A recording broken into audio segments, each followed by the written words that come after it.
Can you turn your mic on? Push this button. Can we record it? There we go. Tonight I want to talk about something all of us know something about. Some of us are all too familiar with this topic tonight. We call it by many names: sorrow, distress, pain, despair, grief, disappointment, post-traumatic stress disorder, anxiety. Different words to describe different dimensions and levels of intensity that I'm going to include under the umbrella term that covers all of these words and all of these experiences. Tonight I'm going to include them all under the word suffering. Karen's going to take a minute and just give you a glimpse of what I'm talking about that we encounter every day. Just the headlines on AOL, and think about how many of them talk about pain and suffering. Tragic end to a long search for WSJ, Wall Street Journal reporter. I don't care about that one. You know. Whoops. Oh, I don't know what that is. I don't know either. She tried chemo when she didn't have cancer. Cleaning tricks, we all want to know that. 600 expelled after parents helped them cheat. Walmart theft ends in a bizarre scene. Oh, wow. Okay. Racist stickers show up outside cities' stores. Oh, this is good news. A new test can possibly predict Alzheimer's risk. The real reason. FBI probing a troubling find by Mississippi cops. Oh, by the way, if Yeah, you this can't one read you have it, to read. she believes, Eva Mendez believes, the number one reason why couples divorce. Would you read it, Karen? Well, I can't see it on my Oh, you screen. don't have It's it up only there? up there. It's because women wear Sweatpants. sweatpants. Yes. I don't think so. College one girls wear sweatpants all the time. Cutesy, new legal twist. You know. Oh, yeah, I remember And that. this poor young lady who's, dying, if not dead. Probe alleges origin of missile that hit, and thank you, Karen. Oh, startled by find under her bed. I don't even want to. All right, enough of the bad news. Suffering, pain, distress, despair, whether it's international, national, local, or personal, can have a cumulative damaging impact on our body, our mind, our spirit. Mental health professionals have even identified STS, secondary traumatic syndrome.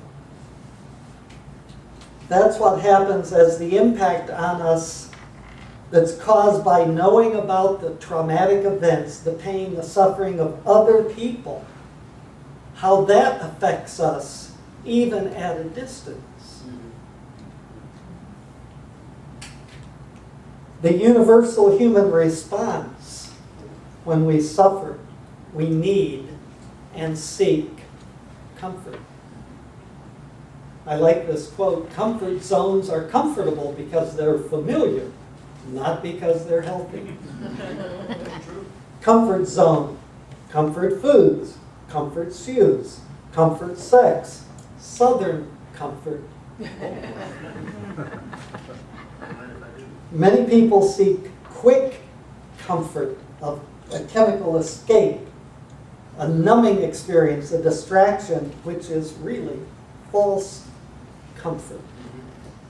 And so I was so struck by that wonderful passage written by the Apostle Paul that tells us that God is the Father of compassion and the God of all comfort. When I was a young pastor, I was told that the job of the preacher was to comfort the afflicted and to afflict the comfortable. Sorry, that was wrong advice. And here's why. There are not very many comfortable people in the world. The afflictions and the pain and the suffering are often buried under many layers of affluence, status, and denial. You'd never expect, you'd never know how many people under their facade of respectable happiness in their quiet moments are sad, scared, lonely, and suffering greatly. I like this verse from Isaiah. As a mother comforts her child, so I will comfort you. God seeks, God desires, God yearns. His heart beats with the desire to comfort the suffering. And in a verse that sounds remarkably similar, Jesus said, as he looked over the city of Jerusalem filled with oppressed, confused, and misguided people, he said, "O Jerusalem, Jerusalem, you who killed the prophets and stoned those sent to you, how often I have longed to gather your children together, as a hen gathers her chicks under her wings, but you were not willing." Sadly, tragically, some people would rather choose suffering without God than comfort with God. We may not understand it, but we know it's true because sometimes it's even true with us. That God wants to comfort our struggling, suffering, pain-filled hearts, but we want to go through it. We want to be strong. We don't need God. Really? Paul's teaching tells us several really remarkable things, and I want us to look at a couple of them briefly tonight. And the first, I think you saw that as I read that passage. God comforts the suffering not only to give comfort where needed, but he comforts the suffering so that the suffering could be comforted so that they can comfort others who are suffering. So he wants to comfort you and comfort me so we then can be a comforting presence in the lives of other people.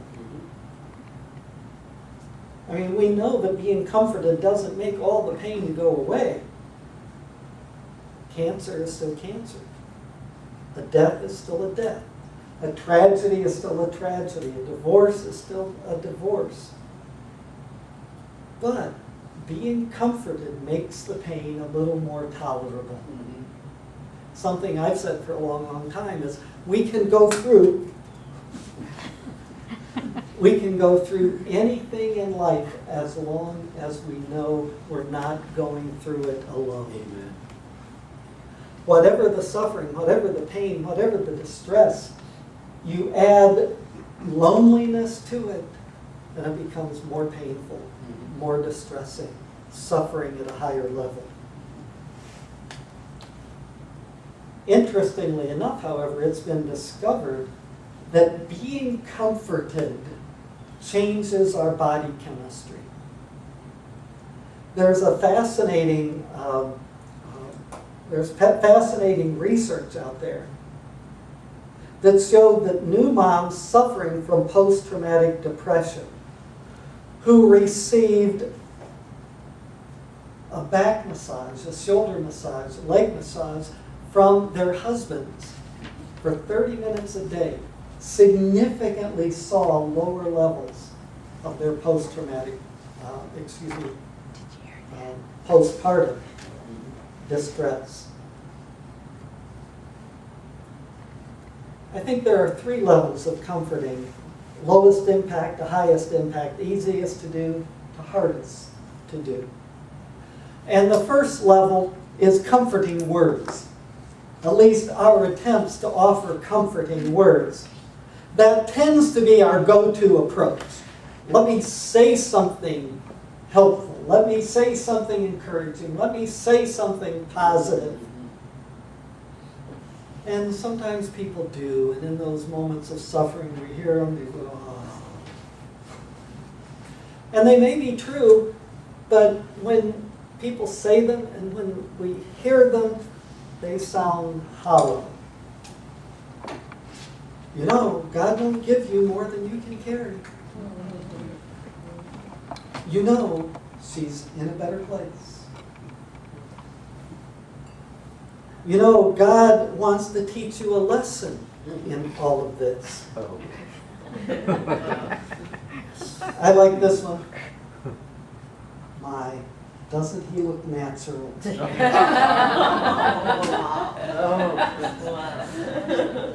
I'm not, don't say that if it's me, okay? I'm not so sure I look natural now. And it's interesting because when we don't know what to say, we say something anyhow. Something stupid. Often something stupid.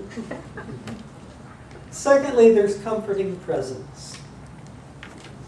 You may remember a time when you were visited in the hospital by somebody. You may remember a time when you were at calling hours for one of your loved ones, and people came and said things that after a time, you don't remember what they said, but you remember them being there. Amen. During that moment of your struggle and your suffering, you remember them being present with you. The third level, the deepest level, the most difficult level for us is comforting touch. Touch has more comforting power than just words or even presence. But we have gotten, as a culture, we have gotten so touchy about touch. Yeah. That holding a hand, putting an arm around a shoulder, a gentle hug, all have tremendous therapeutic, comforting value. Yes, they do. I remember talking to a woman not too long ago whose husband not only committed suicide, but as near as she could tell and the coroner could tell, he took his life as she was pulling into the driveway of their house. And after making the arrangements out of state, and she came back and I saw her, I didn't know what to say. And I'll tell you what I said. And remember, I'm a trained professional, pastor, mental health counselor. I teach counseling students, and I tell you what I said to her. I am so sorry that happened. May I give you a hug? And of course she said yes. Because what can you I didn't know what words to use. I didn't know what to say. And by the way, when you're with somebody who's suffering, let them cry. Don't quickly hand them a Kleenex and give them the, come on, buck up speech. Tears can be very healing. And to be a comfort to someone, we need to allow them to be sad, to be tearful, to be in pain. even though that causes us pain, because we're compassionate, empathetic people. And by the way, the reason we hand them the Kleenex is so we won't feel their pain. So we want to cut them off from feeling it. The capacity to comfort and the compassion and the kindness and the patience and the generosity that go with it transcend religion. You don't have to be a Christian to comfort someone who is suffering. People of any religion, of no religion, and anti-religious can love. But as a Christian, I must love. Amen. To love people is the Christ-honoring imperative of our lives. If, as a Christian, I don't love when the situation requires it, you have a right to question my claim to faith. By this shall all men know that you are my disciples, if you love one another. That's the mark. That's what demonstrates the legitimacy of my claim to be a Christ follower. Again, to quote the Apostle Paul, bless those who persecute you. Bless and do not curse. Rejoice with those who rejoice. Mourn with those who mourn. And it's a lot easier to rejoice with those who rejoice. You know, do the high fives. Good job. Praise the Lord. But to mourn with those who mourn. Yes. To weep with those who weep. Not to fix it, but to be with them during and in their suffering. And it's so hard, even for those who are becoming professional counselors. One of my internship students was distressed recently because she felt she wasn't objective with her client. But wait, what? We haven't taught you for 2 years that you need to be objective. We have taught you for 2 years that you need to be connected. You need to enter into their pain, enter into their suffering, enter into their struggle. If you want to be an objective, emotionally distant counselor, please don't tell people you graduated from our program. We're about helping people to connect. And that's not about being emotionally distant. It's about being willing to move into people's suffering and their pain and their distress. And that means we carry that home with us. That's what empathy means. I feel with you. Not to the degree that you feel, I can't. Not to experience what you're experiencing, that's impossible. But to be touched by your pain, to be touched by your suffering, so that you know it, and you know you're not walking through this distressing event alone.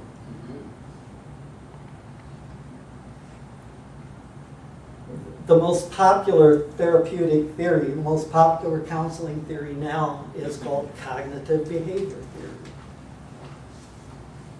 Insurance companies love it because you can show improvement of symptoms over a short period of time using CBT.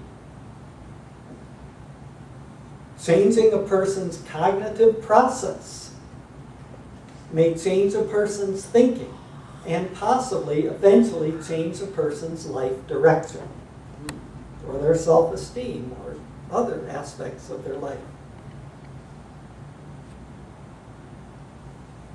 But touching a person's heart can transform them forever. Whether you're a pastor, mental health professional, any one of us. To be able to connect with a suffering, struggling person, heart to heart, friend, family, coworker, neighbor. It's transformative for both parties. So when you're in distress, when you're suffering, be comforted. Allow yourself, and by the way, you don't know who God will use to represent Him to you in your distress or in your suffering. That's one of the confusing things. It's like, okay, God, I'm hurting. Comfort me. And then you get a call from a friend saying, let's go have a cup of coffee or tea.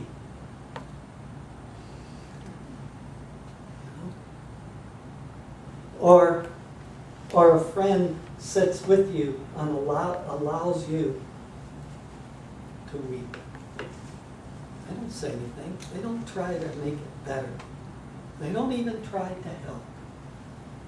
They just be with you. That's God's presence, being present in them. And then be a comforter and represent God to the pain, the distress, the suffering of others. You see that sequence? You see that flow?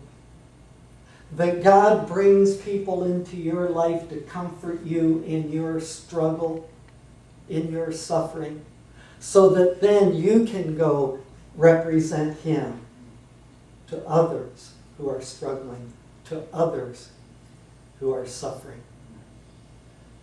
You all know, suffering is universal. We aren't going to get through life without tragedy, illness, pain, crisis, disappointment, hurt, losses. But isn't it a miracle when in those moments, in those times, in those experiences, God comes to you? And in the heart, in the eyes, in the arms of another person, God is a comfort to you. And then you can be a comfort to others in His name. Amen. Amen. Let's stand, let's sing one more song. I guess I was